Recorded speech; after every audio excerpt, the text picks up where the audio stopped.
राधिका गांव में हॉस्पिटल में नर्स का काम करती है। बस हम दोनों में दोस्ती हो गई और हमने शादी कर ली। राधिका, माँ के पैर छू। अरे चल हट नालायक। अरे मैंने क्या क्या सपने देखे थे कि तेरी शादी किसी अमीर घर में करूंगी और दहेज में लाखों रुपए लूंगी, और तू गांव की इस मामूली लड़की को मेरी बहू बनाकर ले आया। लेकिन बेटे की जिद के आगे सुनीता देवी मजबूर हो जाती है। राधिका सुनीता देवी को फूटी आंख भी नहीं भाती थी।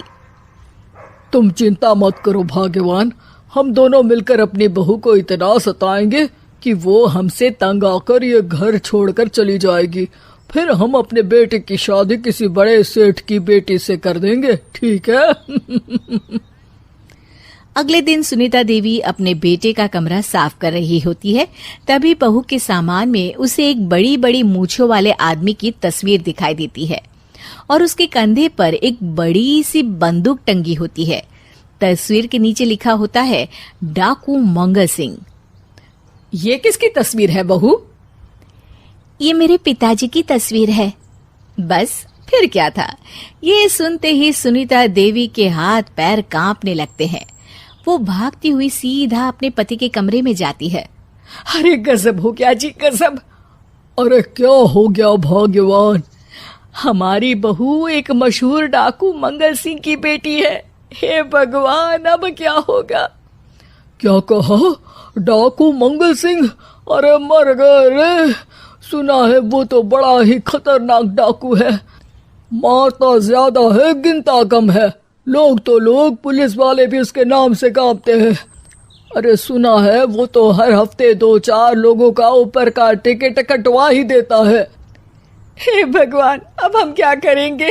ये हमारे नालायक बेटे ने कैसी मुसीबत हमारे गले बांध दी।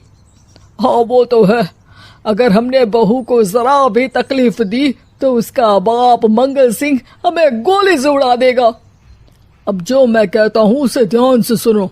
तुम बहू से बिल्कुल घर के काम मत करवाना, और ध्यान रहे उसे किसी प्रकार की तकलीफ नहीं होनी चाहिए, समझ गई ना?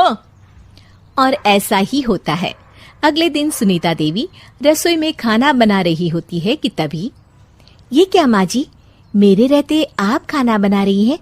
चलिए हटिए, मैं खाना बना देती हूँ। अरे नहीं नहीं बहू, तू यहाँ क्यों आ गई? जा तू अपने कमरे में जाकर आराम कर, मैं खाना बना लूंगी।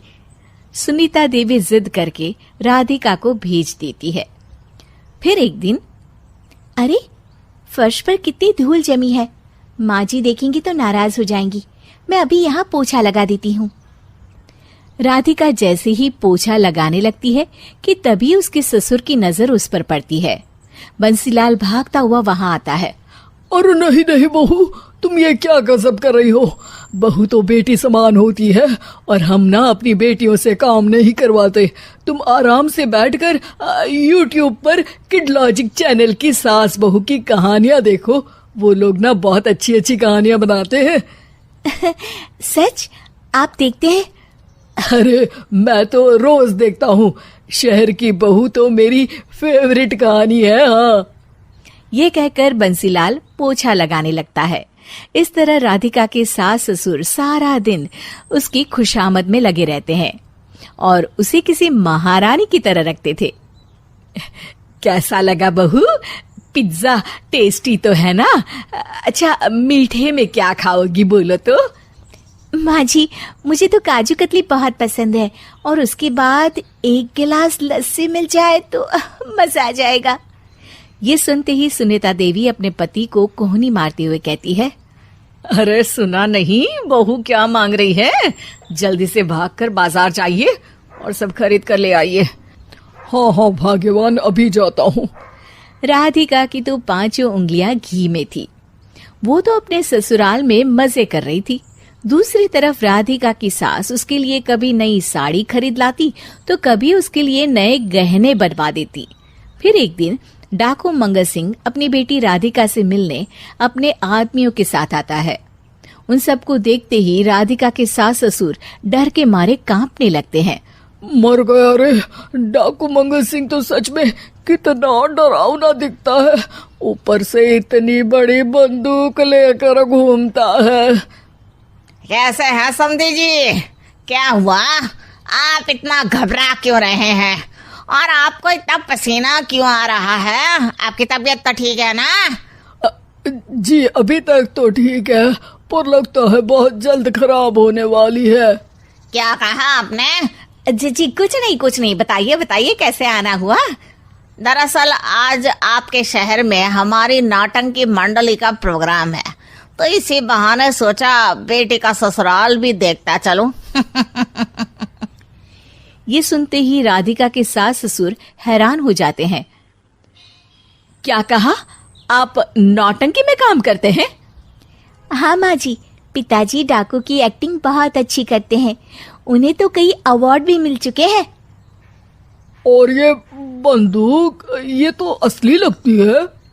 तभी राधिका के पिताजी अपनी नकली मूंछ निकालते हुए कहते हैं, इस मूंछ की तरह यह बंदूक भी नकली है। ये तो छर्रे वाली बंदूक है। इससे तो मैंने आज तक चिड़िया भी नहीं मारी। और खोदा पहाड़ और निकला चूहा। इसका बाप तो मामूली नौटंकी वाला निकला, और हम इससे डर कर बहू की नौकरों की तरह सेवा कर रहे थे। आपने सही कहा जी। इसके पीछे मेरे कितने पैसे खर्च हो गए, और काम कर करके मेरी तो कमर टूट गई सो अलग। अरे बहू, तूने अपने पिताजी के बारे में हमें पहले क्यों नहीं बताया? राधिका मुस्कुराते हुए कहती है, आपने तो कभी पूछा ही नहीं ना माँ जी।